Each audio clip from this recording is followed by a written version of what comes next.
अपनी पहचान बताकर नल का पश्चाताप करना। इसके बाद यह नल मुनि के समान प्रबोधयुक्त हुई। अपने स्वरूप मैं नल हूं ऐसा को प्रकाशित करते हुए समझ ये नल ही है ऐसा जानकर प्रकृतिस्थ रोदन तथा विलाप आदि से रहित उस दमयंती अथवा दूध धर्म से उद्भूत अपनी प्रकृति को देखकर संस्कार को प्राप्त करने मैं दूत हूं अतः अपने दूत कार्य को छोड़ना उचित नहीं है।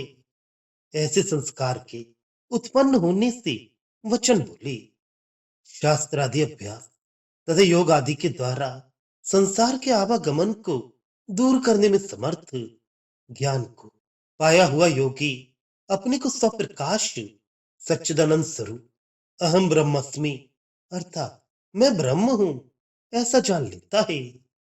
और ऐसा जानकर पूर्व संस्कारों से यह प्राप्त ब्रह्म ज्ञान से सत्व आदि गुणत्रय रूप एवं संसार उत्पादनी अनादि अविद्या को पृथक भूत जानकर मैं पहले मनुष्य था इत्यादि जानता है। और इस प्रकार आत्मा तथा प्रकृति को विवेक के द्वारा जानकर बातें करता है। उसी प्रकार नल ने दमयंती के विलाप आदि से उन्मादित होकर पहले दूध धर्म को भूलकर बोलते हुए जब नाम बतलाकर अपना परिचय दे दिया। दूध संबंधी संस्कार के फिर उद्बुद्ध होने से दूतोचित वचन बोलने लगे। अरे मैंने अपने स्वरूप को क्यों प्रकाशित कर दिया अर्थात मैं नल हूं ऐसा दमयंती को क्यों जना दिया। यह तो बड़ा अनुचित हो गया। इस मेरे दूत कर्म के विषय में शतक्रतु इंद्र सैकड़ों अर्थात बहुत अधिक क्रोध करने वाले क्या मानेंगे अर्थात मुझे अपने दूत कर्म से भ्रष्ट ही मानेंगे। पहले दूत कर्म को स्वीकार करते समय तथा इस समय अपना कर्तव्य पालन न करने के कारण लज्जा से नम्र में उनकी चेष्टाओं क्रोध अन्य भ्रूभंग आदि विकारों को भी नहीं देखूंगा। दुख है कर्तव्य से भ्रष्ट होने के कारण मैं इंद्र के सामने लज्जा से मुख भी ऊपर नहीं उठा सकूंगा। लोक में भी कर्तव्य भ्रष्ट दास स्वामी के सामने मुख नहीं उठाता। मैंने जो अपना नाम व्यर्थ में प्रकट कर दिया ये महेंद्र का बड़ा कार्य छोड़ दिया। हनुमान आदि के द्वारा ठीक ठीक दूत कार्य करके यश से श्वेत किए गए मार्ग को मैंने शत्रुओं की हंसी उपहास से श्वेत काला अर्थात दूषित कर दिया।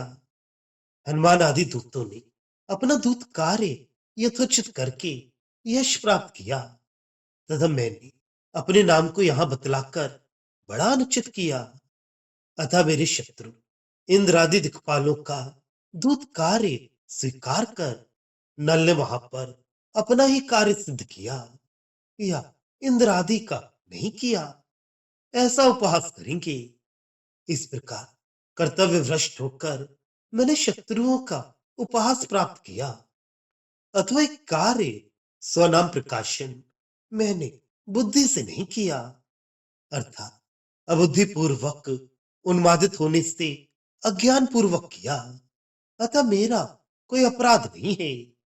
फिर भी लोगों की रक्षा के लिए प्रयत्नशील विष्णु को जनार्दन मनुष्यों को पीड़ित करने वाला तथा प्रलय काल में संसार के प्राणों को पीने नष्ट करने वाले रुद्र को शिव मंगल करने वाला कहने वाले दूसरे व्यक्ति या शत्रु जो अज्ञान पूर्वक नाम प्रकाशित करने से दोष रहित होने पर भी मुझे सदोष कहेंगे वह मैं जानता हूं। लोग अनर्गल बातें कहा करते हैं उसे रोकने का कोई उपाय नहीं है। दमयंती के सामने अपने नाम को प्रकाशित कर मैंने इंद्र आदि दिक्पालों का दूत कार्य नहीं किया। इस लज्जा के बोझ अधिकता से ये मेरा हृदय क्यों विदीर्ण हो रहा है।